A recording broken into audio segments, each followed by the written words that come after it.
To date, RMC have opened 13 hybrid coasters, 4 wooden coasters and 2 single rail coasters, with another hybrid and 2 single rail rides set to open later this year. I've been lucky enough to ride every single unique coaster design that they've opened so far, and as such, I'm left with a difficult decision of ranking them in order of which is best. Deciding on a number 1 coaster has been surprisingly easy, but slotting all the other coasters into a ranked list has proved incredibly hard. In truth, all these coasters are brilliant, and a lot of the coasters on this list only beat the one below it by the slimmest of margins. I've gone back and forth on the ranking of a lot of these rides, but as of this day in 2021, these are how I rank them. I'm Rollercoaster David, and these are the top 19 RMC roller coasters. In 19th place we have the Joker at Six Flags Discovery Kingdom.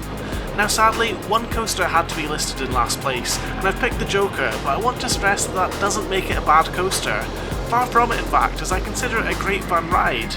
It's just that for me it doesn't seem to reach the same levels of ingenuity or creativity in its layout as the other RMCs, and it kind of feels like the most generic coaster.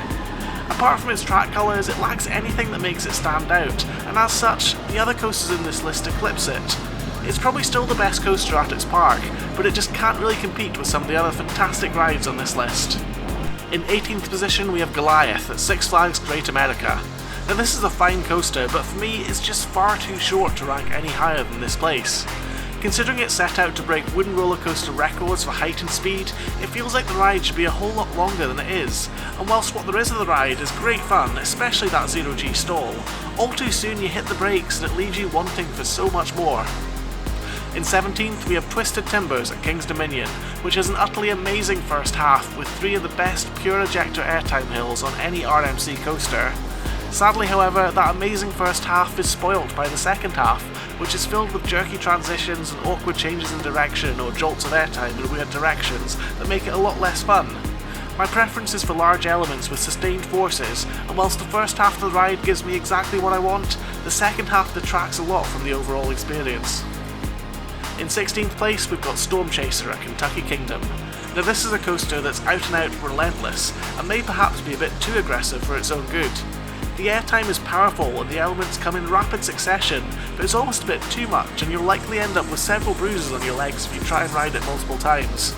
This is a coaster that's great fun to ride a couple of times, but any more than that and you'll probably struggle to walk afterwards. In 15th place we've got Outlaw Run at Silver Dollar City, a magnificent wooden coaster by RMC that's only really let down by its length. While it lasts, it's a wonderful ride, and the silky smooth heartline rolls at the end of the ride are purely magnificent, but once again, similar to Goliath, it's over far too quickly, and you're left wanting for so much more. In 14th place we've got Twisted Colossus at Six Flags Magic Mountain, a fantastic ride that's spoilt by just one thing, the second lift hill. The ride is designed so that you're meant to duel with another train during each half of the ride, but unless you're incredibly lucky, this is quite a rare occurrence, and instead your ride is spoilt by a second lift hill that slows right down to a snail's pace in a vain attempt to let another train catch up, and that just really kills off the pacing of the ride.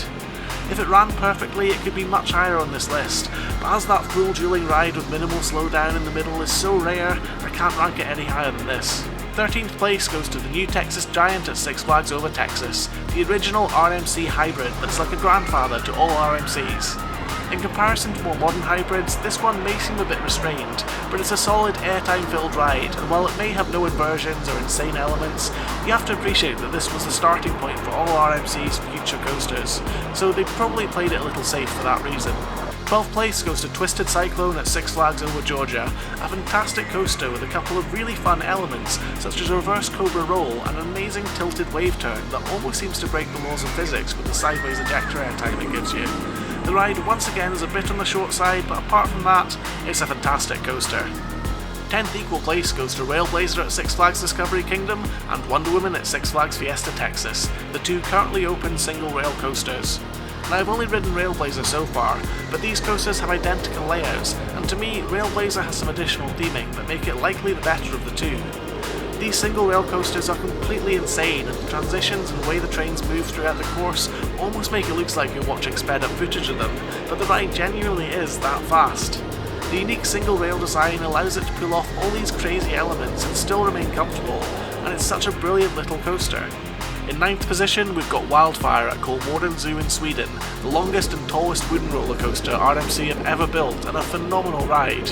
Its pacing seems to cool off a little bit towards the end, but the rest of the ride is fantastic, with a huge 0G roll and some great use of the surrounding terrain. WILDFIRE is one of the best roller coasters in Europe and a simply stunning coaster. In 8th place we've got UNTAMED at Walibi Holland, the first hybrid coaster conversion in Europe and one of RMC's best. Its first large element after the drop, a 270-degree double inverting stall, is one of my favourite elements found on any coaster, and the rest of the ride is packed with great fun airtime and inversion and near unbeatable pacing. In 7th position we've got RATTLER at Six Flags Fiesta Texas, the first RMC hybrid coaster to feature inversions, but what really makes this ride stand out is its setting and location, where it's built on the edge of a quarry. The ride uses this terrain brilliantly and has several dives off the edge of a cliff face, which really adds to the intensity and makes it an unforgettable ride. 6th position goes to Wicked Cyclone at Six Flags New England, and this is a coaster where I think RMC really honed its craft. The ride is relentless and features several inversions and a great variety of positive and negative G, and it all adds up to a truly stunning ride. 5th position goes to ZADRA at Energylandia in Poland, the first hybrid coaster RMC have built from the ground up, and a phenomenal ride. It certainly has a wow factor, as it's currently the tallest and fastest roller coaster RMC have opened. It's got some amazing moments, including probably the longest and certainly the most breathtaking 0G stall on any coaster, as well as some great bits of airtime and super fun twisty sections, like that first turnaround. Compared to some of the other large RMCs, it does seem a little bit on the short side, and you hit the final brakes pretty hard as a result, but it still ranks as one of the best coasters RMC have ever built. 4th place goes to Steel Vengeance at Cedar Point. Now, I'm already feeling the ire of all the fans of this coaster for it not being number 1, but also for it not even being in the top 3, but let me make it clear that I think Steel Vengeance is a great coaster, but I do think it's a bit overrated. In comparison to other coasters, it just doesn't do the things I personally enjoy the most.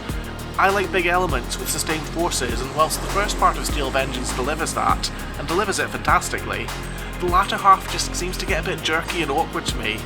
I'd rather have one large ejector airtime hill than 4 back-to-back little bunny hops that jackhammer you up and down in your seat, and to me at least Steel Vengeance is designed more around the quantity of airtime than its quality. If you love Steel Vengeance and have it as your number 1 coaster, then that's great for you, but for me personally, I've ridden better coasters that I enjoy a lot more. 3rd place goes to MEDUSA Steel Coaster at Six Flags Mexico. This may have only been the 3rd hybrid coaster that RMC built, but to me it's one of their finest. It's all killer and no filler, and every element is taken with purpose. There's no small jerky bits of track, and instead it just flies around, giving lots of sustained airtime and some wonderfully silky smooth inversions. In a way, it's one of the purest RMCs, and it's simply an amazing coaster that I'd happily ride over and over again. 2nd place goes to Lightning Rod at Dollywood, a coaster that greatly exceeded my expectations. For a start, its launch has much more of a kick to it than I was expecting, and after that there's some amazing elements. There's strong positive and negative G, and the part of the track that returns to the station is just a seemingly endless barrage of airtime hills as you come down the mountain. Unlike other wooden RMCs, Lightning Rod also somehow manages to maintain the feel of a wooden coaster, or at least it did when I rode it, but all that may change when it reopens, as a significant part of the track is being changed into steel eye-box. I think one of my main reasons I rank Lightning Rod so highly has to be the amazing night rides it gives, as once you crest the top of that launch section you're plunged into a valley in near complete darkness, and it just feels so incredibly fast and forceful, it's just breathtaking. As good as Lightning Rod is though, it still can't come close to claiming the top spot, for that's taken by this coaster. Number 1, HAKAUGEI at Nagashima Spaland. If you've watched some of my other videos, this will come as no surprise to you. HAKAUGEI is simply a wonderful coaster and as close to the perfect ride as I've ever experienced on the 900 plus coasters I've ridden to date. It's got an impressive length, nigh on perfect pacing, excellent positive and negative G, and it consists mostly of large elements that give the sustained forces I absolutely love.